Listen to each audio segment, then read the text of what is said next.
Get your dirty black hands off my Ferrari! Richard Whitmore exploded, slapping 12-year-old Marcus Johnson's wrist so hard the sound cracked through the laboratory. What makes you think a janitor's bastard kid can touch a $2 million engine? Marcus stumbled backward, his father's cleaning supplies scattering across the pristine floor. The billionaire's face twisted with disgust as he kicked the spilled bottles toward the boy's feet. Look at this mess! Just like your people, always breaking what you can't understand. Board members erupted in cruel laughter. Someone pulled out their phone to record. Whitmore's voice dripped with venom. Bet you can't fix it, boy. 50 grand says you'll fail just like your daddy failed at life. But Marcus didn't cry. He looked up at the towering billionaire with calm, steady eyes that made Whitmore's smirk falter for just a split second. Have you ever watched a child's quiet dignity expose a grown man's ugliest truth? The Whitmore Industries Tower pierced San Francisco's skyline like a chrome and glass monument to technological supremacy. On the 42nd floor, the Automotive Research Division housed the company's crown jewel, a climate-controlled laboratory where the future of hybrid supercars took shape. Today, that future hung by a thread. Marcus Johnson pressed his small face against the elevator's glass walls as it climbed toward his father's weekend battlefield. Every Saturday, while other kids played video games, Marcus accompanied David Johnson to work. Not by choice, but by necessity. Babysitters cost money they didn't have, and David's 3 jobs barely covered their cramped Oakland apartment. "Remember the rules, son," David whispered as the elevator doors slid open. "Stay invisible. Don't touch anything. We can't afford trouble." But trouble had already been brewing for months in Lab 7. The Ferrari F40 prototype engine sat like a mechanical corpse across 3 workbenches. Its aluminum heart had been dissected, prodded, and violated by 6 of MIT's finest engineering graduates. 6 months, $2 million, 0 results. The engine that should have powered Whitmore Industries' revolutionary hybrid supercar refused to achieve proper timing synchronization. Richard Whitmore's reputation as a tech visionary was hemorrhaging with each failed diagnostic report. Ferrari North America had threatened to terminate their $50 million partnership unless the F40's legendary power plant could be successfully integrated with modern hybrid technology. Wall Street sharks circled, sensing weakness in the billionaire's empire. Marcus had watched the engineers through Lab 7's glass walls for 26 Saturdays. He'd observed their increasingly desperate attempts, their frustrated arguments, their defeated shoulders as another weekend ended in failure. To him, they seemed to make everything more complicated than necessary. "The engine's not angry," he'd whispered to his father one afternoon. "It just looks confused." David had shushed him quickly. "Don't let them hear you talking about their work." But Marcus couldn't help noticing patterns that the adults missed. The engineers always started with computer diagnostics, never looking at basic connections first. They treated the engine like a mathematical equation instead of a living system that needed to breathe. This particular Saturday began like all the others. David pushed his cleaning cart through the laboratory's sterile corridors while Marcus trailed behind with a smaller bucket of supplies. The boy's eyes automatically drifted toward Lab 7, where the Ferrari engine waited in mechanical limbo. That's when catastrophe struck. Marcus accidentally bumped into a rolling tool cart while helping his father mop near the lab's entrance. The crash of metal hitting metal echoed through the corridor like a gunshot. Precision instruments scattered across the polished floor in a symphony of destruction. Every head in the boardroom turned toward the commotion. Richard Whitmore had been mid-presentation to his directors, explaining why the F40 project represented their company's future. Charts and graphs displayed on massive monitors showed projected revenues, market dominance, technological breakthroughs. The kind of presentation that made or broke billion-dollar careers. Now his perfectly rehearsed speech died in his throat as he stared at the mess outside Lab 7. "What the hell is going on out there?" Whitmore's voice carried the kind of rage that made subordinates tremble. Marcus froze like a deer in headlights as 12 pairs of eyes focused on him through the glass. His father appeared instantly, dropping to his knees to gather the scattered tools with practiced desperation. "I'm so sorry, mister." "Whitmore," David stammered. "It won't happen again. Marcus, help me clean this up." But Whitmore was already striding toward them, his Italian leather shoes clicking against the floor like countdown timers. The board members followed like vultures sensing carry-on. "This is exactly what I'm talking about," Whitmore announced to his audience. "Lack of standards, lack of discipline, lack of basic competence." Board member Patricia Collins nodded approvingly. "Richard, we can't have distractions compromising our billion-dollar projects." Marcus bent down to pick up a fallen wrench, his small fingers wrapping around the tool's chrome handle. As he stood up, his gaze fell on the dismantled Ferrari engine visible through Lab 7's transparent walls. Something about its configuration looked wrong to him, like puzzle pieces forced into incorrect positions. The morning security briefing had already put everyone on edge. 3 major tech journalists were scheduled to visit next week for exclusive interviews about the Ferrari partnership. Failure meant public humiliation on an international scale. "Sir," Marcus said quietly, still holding the wrench, "why doesn't the engine work?" The question hung in the air like a live grenade. Whitmore's face cycled through surprise, disbelief, and finally volcanic fury. "Excuse me?" "The engine," Marcus repeated, pointing toward Lab 7. "It looks sad, like it wants to run but doesn't know how." Patricia Collins let out a sharp laugh. "Richard, is this child seriously commenting on our engineering failures?" The laughter spread through the group like infection. Someone pulled out their phone and began recording. In the background, other employees gathered in doorways, sensing drama unfolding. Whitmore's ego, already bruised by months of public criticism and Ferrari's mounting pressure, snapped like overstressed metal. The morning's Wall Street Journal article had questioned his technical competence. Competitors were circling like sharks. His board was losing confidence. "Get your dirty black hands off my Ferrari!" The slap echoed through the corridor as Marcus's wrist jerked backward, the wrench clattering to the floor. David stepped forward instinctively, but Whitmore's bodyguards materialized from nowhere, blocking his path. "Stay back, janitor. Your boy needs to learn some respect." "What makes you think a janitor's bastard kid can touch a $2 million engine?" Whitmore continued, his voice rising with each word. The board members' phones were definitely recording now.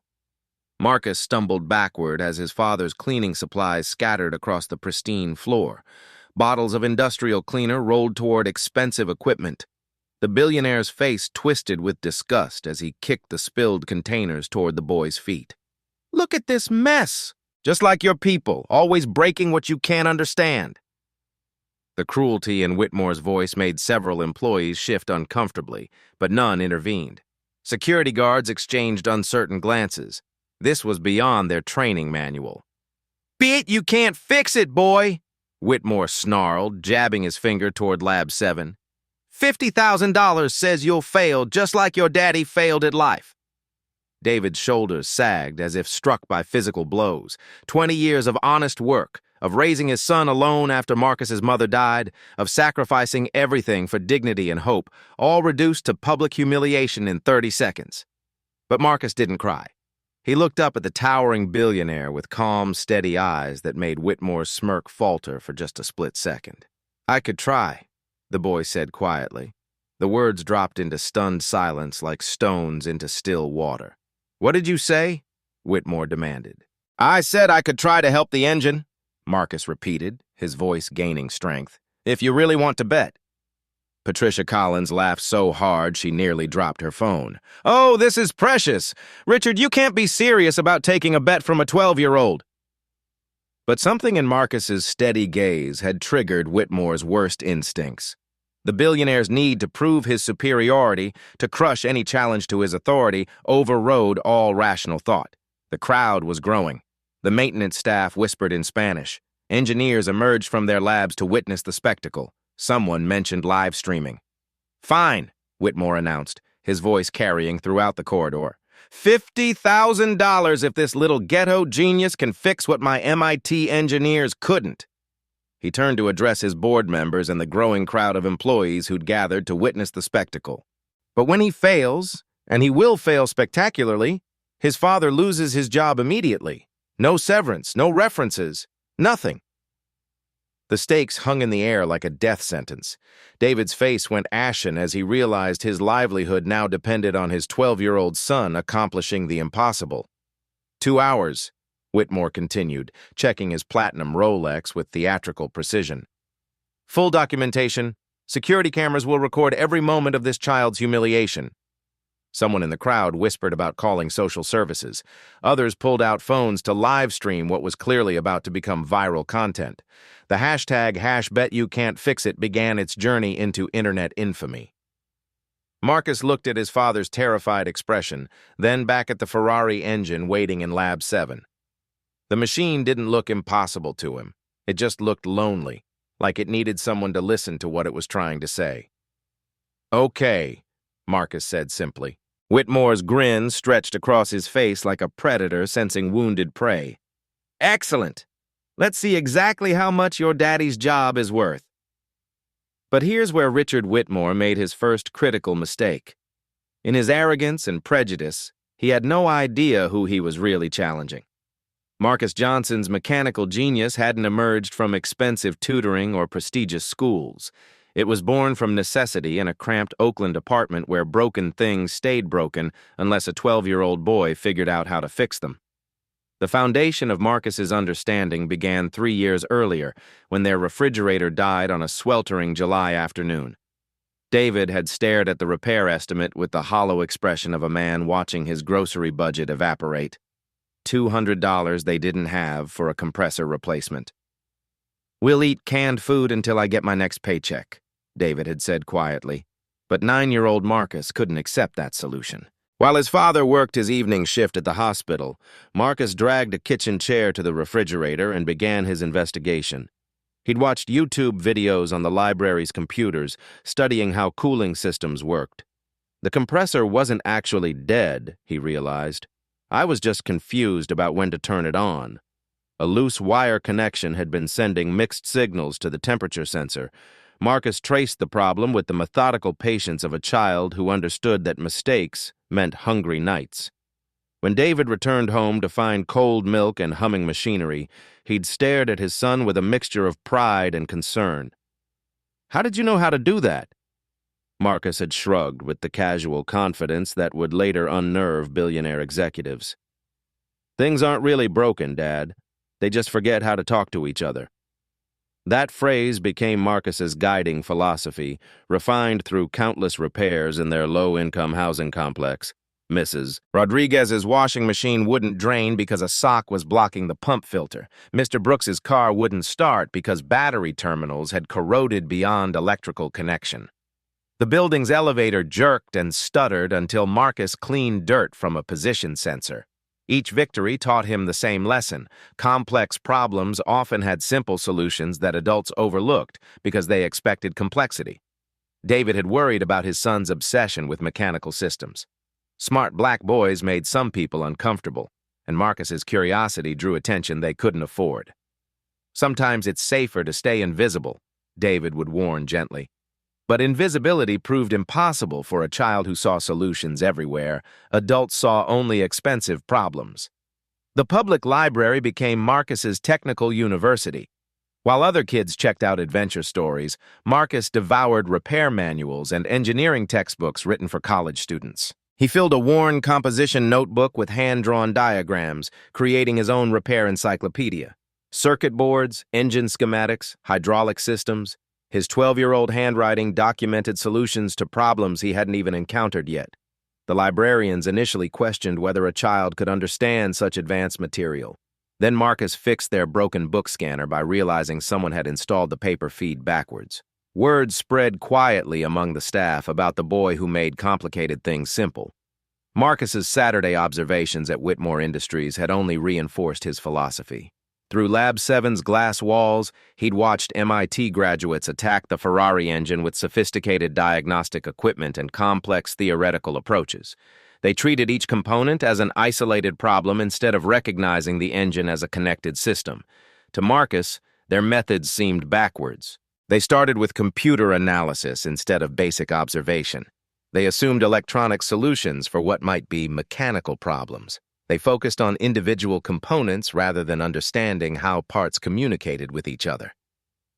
"The engine's trying to tell them something," Marcus had whispered to his father one Saturday afternoon. "But they're not listening." David had hushed him quickly. fearful that even whispered observations might cause trouble. But Marcus couldn't stop noticing patterns that seemed obvious to him and invisible to the experts. The Ferrari engine reminded him of Mrs. Patterson's television, which had displayed only static until Marcus realized the antenna cable had worked loose from its connection. Or Mr. Jackson's motorcycle, which had refused to start until Marcus noticed that fuel wasn't reaching the carburetor because a filter was clogged. Simple problems disguised as complex failures. Marcus's notebook contained sketches of the Ferrari engine drawn from memory during his Saturday visits. He'd observed which components connected to which systems, noting inconsistencies in the engineer's approach. To his untrained but intuitive eye, they seemed to be fighting the engine instead of listening to what it needed. The boy's mechanical empathy had developed through years of necessity-driven learning. When you couldn't afford professional repairs, you learned to understand what machines were trying to communicate. Unusual sounds meant specific problems. Vibration patterns told stories about misaligned components. Temperature variations revealed blocked airflow or failing connections. Marcus approached every broken device like a conversation with a confused friend. "What's wrong?" he would ask quietly, placing small hands on silent machinery to feel for clues that diagnostic equipment might miss. This intuitive methodology had never failed him in 3 years of unofficial neighborhood repairs.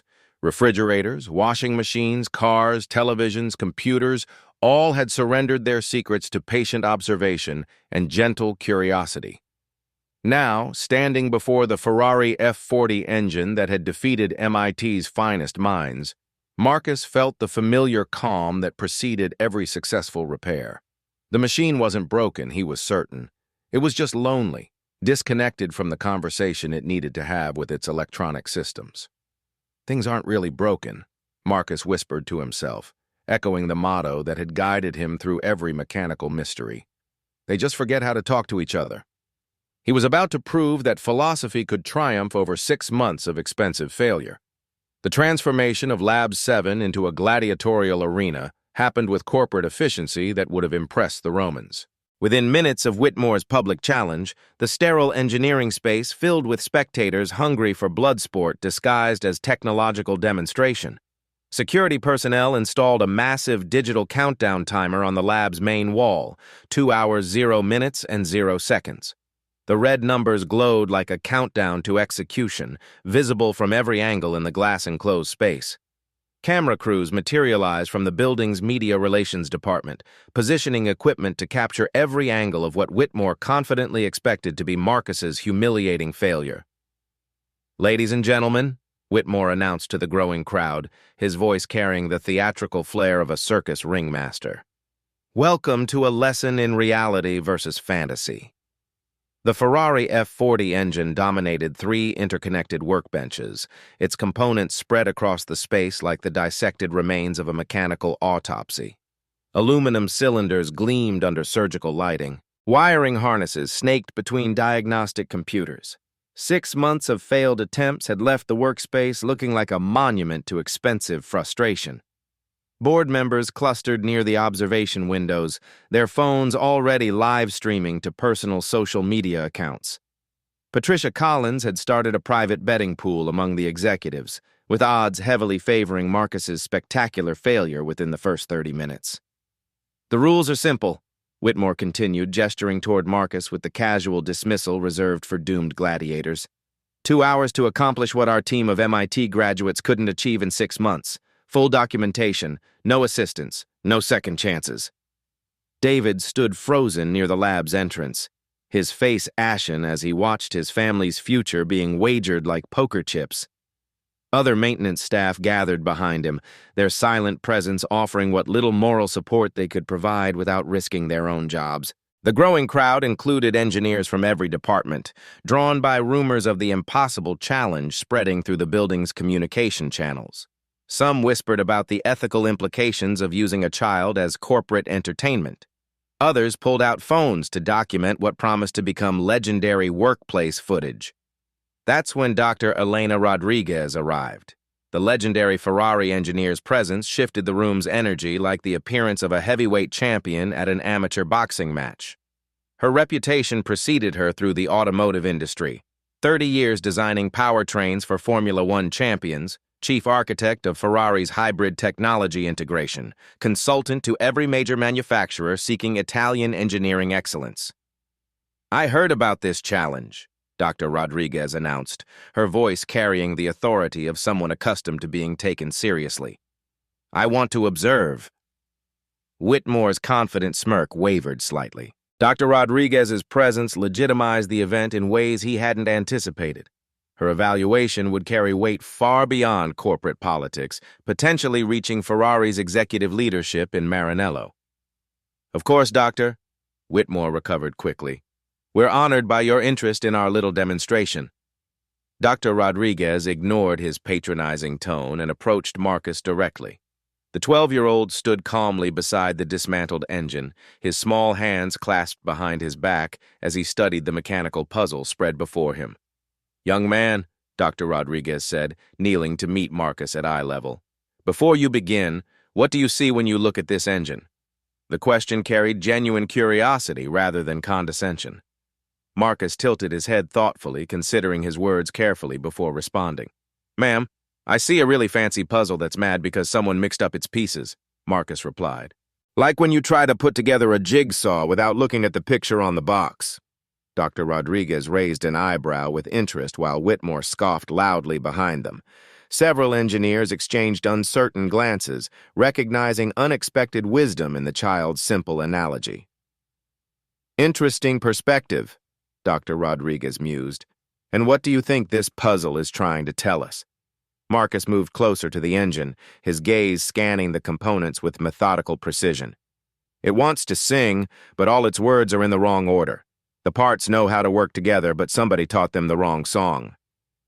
The room fell silent as Marcus's words hung in the air. Even Patricia Collins stopped typing on her phone to listen. Whitmore's patience with the philosophical discussion evaporated like gasoline on hot asphalt. Enough poetry! Let's see if this child genius can back up his pretty words with actual results. He checked his platinum Rolex with theatrical precision.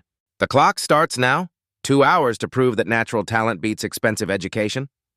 The countdown timer began its relentless march toward zero. 1 hour, 59 minutes, and 59 seconds. 1 hour, 59 minutes, and 58 seconds. 1 hour, 59 minutes, and 57 seconds. Social media exploded as live streams went viral. The hashtag #HashBetYouCan'tFixIt began trending across multiple platforms, with viewers split between outrage at child exploitation and curiosity about the impossible challenge. Comments flooded in from around the world, transforming a corporate laboratory into the center of international attention. 60,000 viewers and climbing, someone called out from the crowd, monitoring the social media response. This is going viral faster than anything we've ever posted. Whitmore's grin stretched wider. Global attention would make Marcus's failure even more spectacular, cementing Whitmore's reputation as a man who didn't tolerate incompetence regardless of age or circumstance. But Dr. Rodriguez noticed something that escaped everyone else's attention. Marcus wasn't intimidated by the crowd, the cameras, or the impossible timeline. Instead, he approached the Ferrari engine with the calm focus of a child genuinely interested in solving a puzzle. Clock's ticking, Junior, Whitmore called out, his voice dripping with false encouragement. Daddy's job depends on your miracle now. David closed his eyes, unable to watch his 12-year-old son face professional destruction on live television. The maintenance staff formed a protective semicircle behind him, their silent solidarity offering what comfort they could provide. Marcus ignored the taunts and the cameras. He walked slowly around the 3 workbenches, his small hands hovering over components without touching them. To the observers, he appeared to be performing some kind of mystical ritual, but Marcus was simply listening. Ma'am, he said to Dr. Rodriguez, could you help me understand what these computer screens are trying to say? I want to know what conversation they've been having with the engine. Dr. Rodriguez moved to the diagnostic station, her fingers dancing across the keyboard to display the various system readouts that had frustrated the engineering team for months. These monitors show us what the engine management computer thinks is happening, she explained patiently. Temperature sensors, pressure readings, timing sequences, fuel mixture ratios. Marcus studied the scrolling data with intense concentration. his young mind processing information that had confounded graduate-level engineers. Something in the patterns struck him as fundamentally wrong, like a song being played in the wrong key. "I think I know why everyone's been confused," Marcus said quietly, his voice barely audible above the crowd's murmur. The countdown timer showed 1 hour, 47 minutes, and 23 seconds as Marcus began his investigation in earnest. Dr. Rodriguez leaned closer. "What do you see?" "The computer and the engine are having an argument," Marcus replied, "and nobody's been listening to what the engine actually wants to say." The countdown timer displayed 1 hour, 47 minutes, and 23 seconds when Marcus began his methodical investigation of the Ferrari F40 engine. Unlike the MIT engineers who had immediately rushed to computer diagnostics, the 12-year-old boy circled the 3 workbenches with the patient curiosity of a child meeting a new friend. "What are you doing?" Patricia Collins called out mockingly from the observation area. "This isn't a museum tour, kid. Fix the engine or admit you can't." Marcus ignored the taunts and continued his visual inspection. His small hands hovered over components without touching them, studying connection points and component relationships with intense focus. The crowd grew restless, expecting immediate action rather than this deliberate observation period. Whitmore checked his watch impatiently. 45 minutes of analysis won't save you, boy. My engineers already know every bolt and wire in that engine." But Dr. Rodriguez watched Marcus's methodology with growing interest. The child's approach reminded her of master mechanics from Ferrari's early days, craftsmen who understood engines as living systems rather than collections of parts. "The boy is using tactile analysis," she murmured to herself, recognizing techniques that modern engineers often overlook in favor of electronic diagnostics. First revelation: the lonely connections. After 15 minutes of careful observation, Marcus stopped at the engine's vacuum system. While the MIT engineers had focused on major components and electronic systems, the boy's attention was drawn to something much smaller and seemingly insignificant. "Ma'am," Marcus said to Dr. Rodriguez, pointing to a pencil-thin vacuum line near the intake manifold. "This little guy looks lonely, like he wants to be somewhere else." "Doctor." Rodriguez followed Marcus's gaze to where a small vacuum hose connected to what appeared to be the correct port. To the casual observer, nothing seemed amiss, but Marcus tilted his head, studying the connection with the intensity of a detective examining evidence. "See how this tube has to stretch to reach where it's plugged in?" Marcus explained, using his finger to trace the vacuum line's path. "And look over here. There's an empty port just 2 inches away that looks exactly the right size." The room fell silent as Dr. Rodriguez examined the connection Marcus had identified. The vacuum line was indeed connected to a manifold port, but it was stretched awkwardly to reach a fitting that was slightly too large for optimal sealing. "This is interesting," Dr. Rodriguez murmured, pulling out her tablet to cross-reference the engine's original schematics. Her fingers danced across the screen, calling up Ferrari's detailed assembly diagrams from the company's archive database. Several engineers pushed closer to witness the analysis. The MIT graduates who had spent months on this project exchanged uncertain glances as a child's observation challenged their comprehensive diagnostic approach. "According to the original specifications," Dr. Rodriguez announced to the crowd, "that vacuum line should connect to the port the young man identified. It's currently attached to the wrong manifold connection." A murmur of surprise rippled through the gathering of engineers. The vacuum line controlled critical timing functions, and its misplacement would create exactly the kind of synchronization problems that had plagued the engine for months. "But our diagnostic computers never flagged this as an error," one of the MIT engineers protested weakly. Dr. Rodriguez nodded thoughtfully. "Computer diagnostics focus on whether connections exist, not whether they're optimal. This misconnection would create subtle timing drift that manifests as intermittent synchronization failure." Whitmore's confident expression flickered with the first hint of uncertainty. "That's just one small detail," he called out defensively. "Anyone could have missed something that minor." The social media comments were exploding across multiple live streams. Viewers around the world watched as a 12-year-old exposed professional oversights in real time. #BetYouCan'tFixIt was trending globally with over 2 million mentions. But Marcus was already moving to his second discovery, seemingly oblivious to the international attention his methodical approach was generating. Second revelation, the breathing problem. With 1 hour, 18 minutes, and 45 seconds remaining on the countdown timer, Marcus approached the engine's air intake system. Instead of relying on computer diagnostics, he placed his small hand near various components and asked Dr. Rodriguez to engage the starter motor. "Could you make it try to breathe?" Marcus requested. "I want to feel what's happening with the air." As the starter motor turned the engine over, Marcus felt air movement patterns around the intake system. His face scrunched in concentration like a child trying to solve a particularly challenging puzzle. The crowd watched in fascination as he used sensory methods that none of the engineers had considered. "Ma'am, this part is holding its breath when it should be breathing out," Marcus said, placing his hand near a component that the engineers had largely ignored during their electronic analysis. Dr. Rodriguez examined the area Marcus had identified, an auxiliary air filtration bypass that was part of the hybrid system's complex breathing apparatus. The component appeared to be correctly installed and functioning according to diagnostic readouts. "The computer says this bypass is working properly," Dr. Rodriguez explained. "All electronic parameters show green status. What makes you think it's not breathing correctly?" Marcus pointed to a small cylindrical object protruding from the bypass housing. "See this little plug thing? It looks like my nose is stuffed up and I can't smell my food properly. The engine can't smell its air right." Dr. Rodriguez leaned closer to examine what Marcus had noticed. The small protrusion was indeed a shipping plug, a protective cap installed during manufacturing to prevent contamination during transport.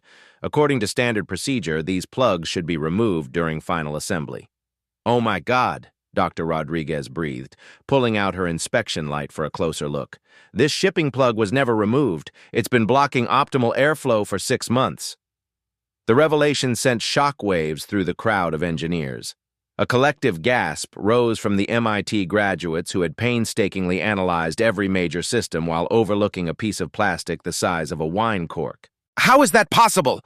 Patricia Collins demanded from her observation position. "Didn't anyone follow the assembly checklist?" One of the engineers stepped forward reluctantly. "We focused on electronic integration protocols. Physical component inspection was considered secondary to software calibration." Dr. Rodriguez shook her head with professional disappointment. "Physical and electronic systems must be verified together. This bypass restriction has been creating back pressure that compromises the entire intake manifold's efficiency." Whitmore's face reddened as he realized that a 12-year-old had identified in minutes what his expensive engineering team had missed for half a year. "It's still just a minor oversight," he protested weakly. But the live stream comments were less forgiving.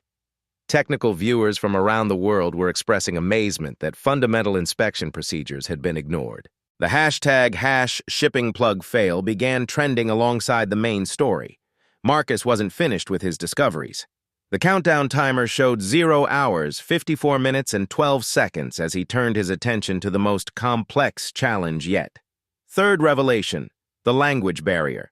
The engine management computer system represented the most sophisticated aspect of the entire assembly, involving software calibration and electronic mapping that typically required years of specialized training to understand.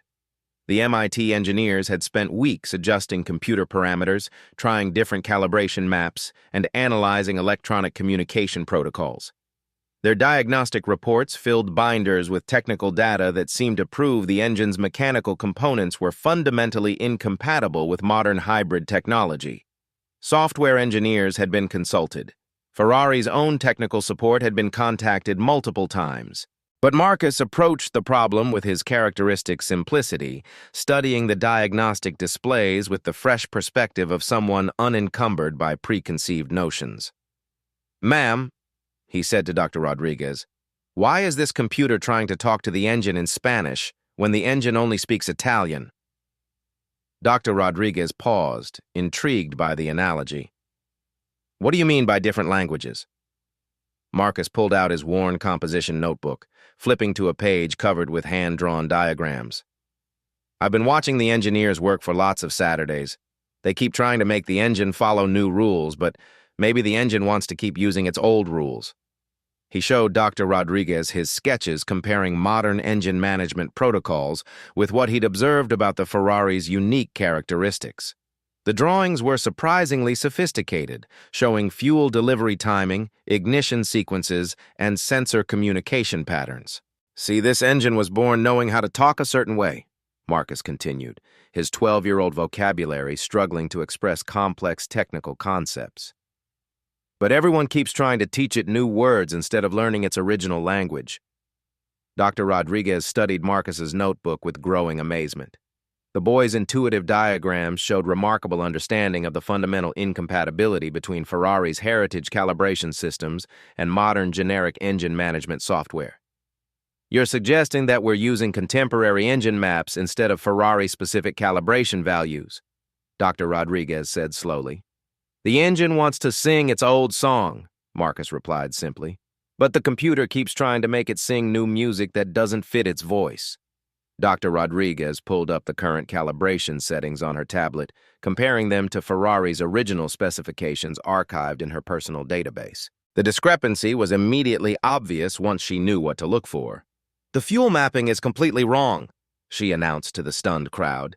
"We've been using modern sports car parameters instead of the F40's heritage-specific calibration values." She turned to Marcus with professional respect that transcended age barriers. "How did you recognize this calibration mismatch without access to the original Ferrari specifications?" Marcus shrugged with the casual confidence that had already unnerved a billionaire. "Things work better when you let them be themselves instead of trying to make them be something different. Like when grown-ups try to make kids act like little adults instead of just being kids." The convergence. With all three discoveries identified, Marcus began the systematic process of correcting 6 months of expensive mistakes. Dr. Rodriguez provided the original Ferrari calibration codes from her archives, while Marcus guided the reconnection process with methodical precision that impressed even the skeptical engineers. The vacuum line reconnection took 3 minutes of careful work. Removing the shipping plug required 30 seconds with a pair of needle-nose pliers. Uploading the correct engine management parameters needed 12 minutes of careful input, with Marcus reading values from Dr. Rodriguez's tablet while she verified each entry. As each correction was implemented, the diagnostic readouts gradually shifted from red warning indicators to amber caution lights to green system confirmations. The crowd watched in stunned silence as a 12-year-old boy systematically solved problems that had defeated graduate-level engineers. 15 minutes remaining, someone called out, but the tension in their voice had shifted from mockery to genuine anticipation. Whitmore stood frozen beside the observation windows, his face cycling through disbelief, anger, and the dawning horror of public humiliation. The child he had dismissed as a ghetto genius was methodically dismantling 6 months of corporate failure on live television. Dr. Rodriguez monitored the diagnostic systems as Marcus completed each correction. "All systems showing green across the board," she announced to the crowd. "Compression ratios are optimal. Timing synchronization is within factory tolerances. The engine is mechanically and electronically sound."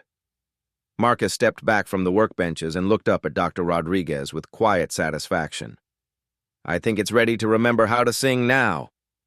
The countdown timer showed 0 hours, 8 minutes, and 47 seconds as they prepared for the ultimate test. The countdown timer displayed 0 hours, 8 minutes, and 47 seconds when Marcus stepped back from the Ferrari F40 engine, his small hands finally still after nearly 2 hours of methodical work. The laboratory had transformed into a pressure cooker of anticipation, with over 4 million viewers watching the live stream as a 12-year-old boy prepared to attempt what 6 MIT graduates had failed to accomplish in 6 months. "Are you ready?" Dr. Rodriguez asked quietly, her finger hovering over the ignition sequence controls. Marcus nodded with the calm confidence that had already rattled a billionaire's worldview. "Yes, ma'am. I want to wake up now." David Johnson stood frozen near the lab's entrance, his hands clenched so tightly that his knuckles had gone white. 20 years of honest work, of raising his son alone, of building dignity from nothing, all balanced on the next 60 seconds of his 12-year-old boy's mechanical intuition.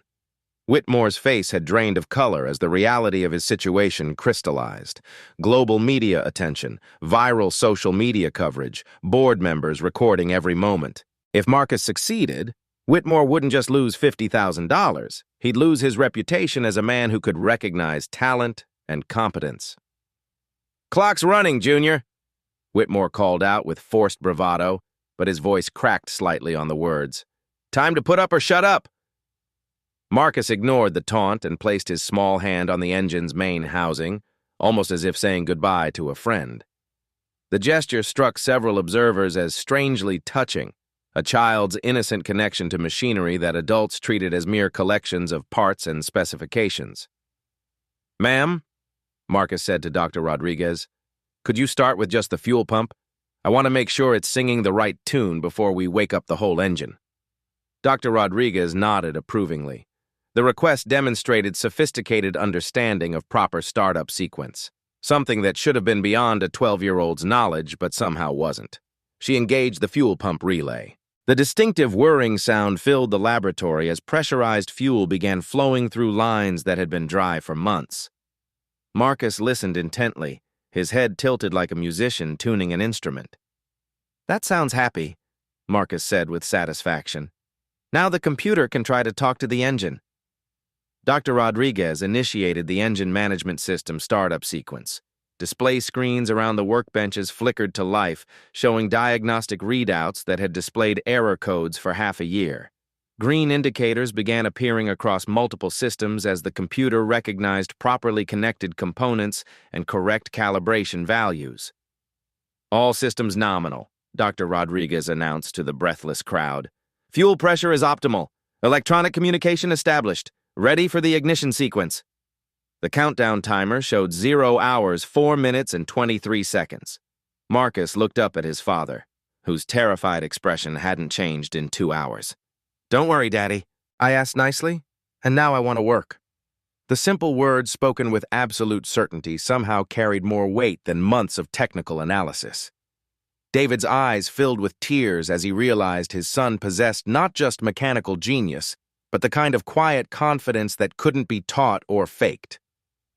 "Ignition on my mark," Dr. Rodriguez announced, her hand positioned over the starter controls. The laboratory fell silent except for the hum of electronic systems and the distant whir of building ventilation. 4 million viewers held their collective breath as cameras captured every angle of the moment that would either vindicate or destroy a child's impossible claim. Marcus placed both hands on the engine housing and nodded to Dr. Rodriguez. "It's ready." She engaged the starter motor. The initial mechanical sounds were exactly what everyone expected. Clicking solenoids, electronic initialization sequences, the familiar whir of an engine turning over without igniting. For 3 seconds, nothing unusual happened. Then the Ferrari F40 engine fired to life. But this wasn't the rough, inconsistent idle that had plagued previous attempts. Instead, smooth mechanical harmony emerged from the laboratory's speakers, the distinctive Ferrari growl building from whisper-quiet precision to deep, powerful synchronization that made every person in the room feel the sound in their chest. Whitmore literally froze in place, his mouth falling open as the impossible became undeniably real. The engine that had defeated his expensive team was now purring with textbook perfection under the guidance of a janitor's son. Dr. Rodriguez monitored the diagnostic equipment while Marcus performed systematic checks he'd learned from YouTube videos. Each parameter exceeded specifications that the MIT engineers had struggled to achieve. "Compression ratios are perfect," Dr. Rodriguez called out over the engine's beautiful rumble. "Timing precision within 0.001 degrees. Power output 8% above baseline specifications. Emissions cleaner than required standards." Marcus gradually increased the RPMs, and the Ferrari's voice rose in response, not the angry snarl of a machine being pushed beyond its limits, but the confident roar of Italian engineering singing exactly as its creators had intended. "This is textbook perfect calibration," Dr. Rodriguez announced to the stunned crowd. "I haven't seen this level of precision outside Ferrari's own facilities in Maranello." The countdown timer showed 0 hours, 0 minutes, and 47 seconds when Marcus finally shut down the engine. Perfect silence returned to the laboratory, broken only by the gentle whir of cooling fans and the sound of a grown man's worldview crashing to pieces. Marcus turned to face Whitmore directly, his voice carrying no arrogance or triumph, just the quiet satisfaction of a child who'd successfully helped a friend. "See, Mr. Whitmore?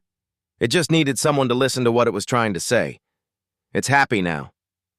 But what happened next changed everything for both Marcus Johnson and Richard Whitmore forever. The silence that followed the Ferrari engine's perfect shutdown stretched for nearly 30 seconds. 4 million viewers watched as Richard Whitmore stood frozen, his face cycling through disbelief, rage, and dawning horror. Dr. Rodriguez was the first to break the spell. "Ladies and gentlemen, we have just witnessed exceptional mechanical intuition. In 30 years of automotive engineering, I have rarely seen such natural understanding." She approached Marcus with the respect typically reserved for master craftsmen. "Young man, Ferrari operates a youth development program for exceptional talents. Would you be interested in learning from our master technicians?" The room erupted in shocked murmurs. Such invitations were legendary, typically reserved for graduate engineers, not 12-year-old children from Oakland. Whitmore's corporate survival instincts finally kicked in. Trapped by his public wager and rolling cameras, he reached for his checkbook with trembling hands. "A bet is a bet," he muttered, scrawling his signature across a $50,000 check. The amount that had seemed like easy money 2 hours earlier now felt like the cheapest lesson in humility he'd ever purchased. Within minutes, Marcus's phone began buzzing. MIT's admissions office had been watching the live stream. Stanford's engineering department wanted to discuss early enrollment. Tesla's talent acquisition team was drafting recruitment letters. David Johnson's life changed just as dramatically. Whitmore's HR director appeared with a promotion offer. Facility maintenance supervisor with 60% salary increase and full benefits. "We recognize that family support creates educational excellence," the HR director announced loudly for the cameras. "Mr. Johnson's dedication exemplifies our company values." The transformation was immediate. Executives who had laughed at Marcus now competed for his attention. Board members who had treated David as invisible suddenly remembered his 20-year service record. Dr. Rodriguez placed her business card in Marcus's small hands. "Call me next week. Ferrari has resources to develop your extraordinary gift." Marcus studied the elegant card, then looked up at the legendary engineer, treating him like a peer rather than a child. "Thank you, ma'am. Will they let me bring my notebook?" Dr. Rodriguez smiled genuinely. "Your notebook might become required reading for our engineering students." The countdown timer glowed. 0 hours, 0 minutes, and 0 seconds. But for the Johnson family, time wasn't running out. It was just beginning. The hash bet you can't fix it video exploded across social media platforms like digital wildfire. Within 24 hours, the footage had accumulated 50 million views across TikTok, Twitter, YouTube, and Instagram. The comments sections became battlegrounds of moral outrage. "Imagine being so racist you publicly humiliate a child, and it backfires this spectacularly," read one viral tweet with 2.3 million likes. "Richard Whitmore is about to learn what consequences taste like." The automotive industry's reaction was swift and merciless. Auto Week magazine's headline screamed, "Billionaire's bigotry exposed by 12-year-old genius."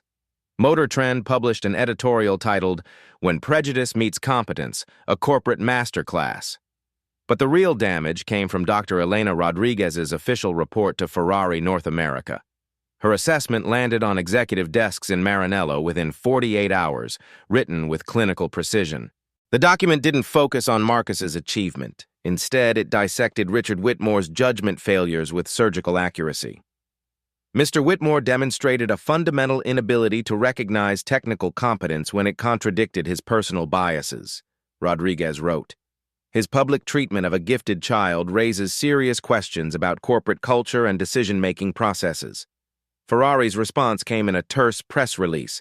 Following comprehensive evaluation, Ferrari North America is exploring alternative collaboration opportunities that better align with our organizational values. Translation: the $50 million contract was dead. Wall Street reacted with characteristic brutality. Whitmore Industries stock plummeted 12% as investors questioned leadership stability. Tech blogs turned Whitmore into a cautionary tale about the hidden costs of workplace discrimination. The board called an emergency meeting. Patricia Collins found herself defending her earlier laughter during Marcus's humiliation.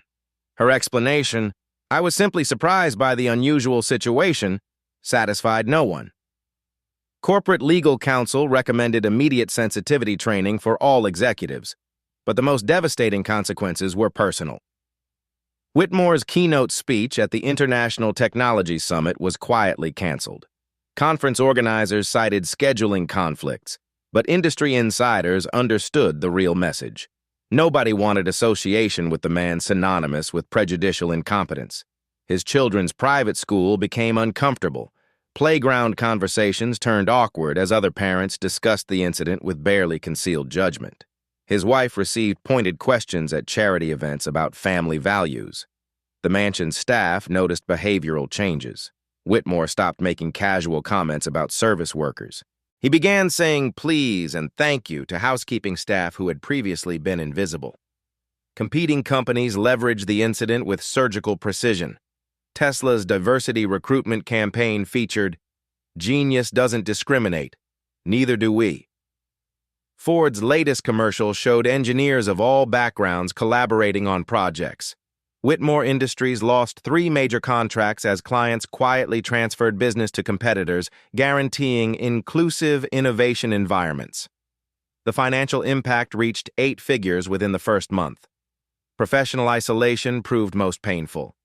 Industry colleagues who had once sought Whitmore's opinions now avoided association with his tainted reputation. Speaking invitations dried up. Networking events became exercises in polite avoidance. The man who had spent decades building an empire on technological superiority discovered that reputation could crumble faster than it was built. Yet Marcus Johnson demonstrated remarkable grace throughout the media storm. When reporters asked about Whitmore's treatment, the 12-year-old responded with wisdom that shamed grown men. Mr. Whitmore was just surprised. Sometimes grown-ups forget that kids can help too. The boy's dignity only made Whitmore's cruelty appear more inexcusable by comparison. Natural justice had prevailed without external intervention. Richard Whitmore's own documented prejudices had created the conditions for his public destruction, broadcast to millions of witnesses who would never forget the price of underestimating talent based on age, race, or circumstance. The lesson was expensive, permanent, and entirely self-inflicted.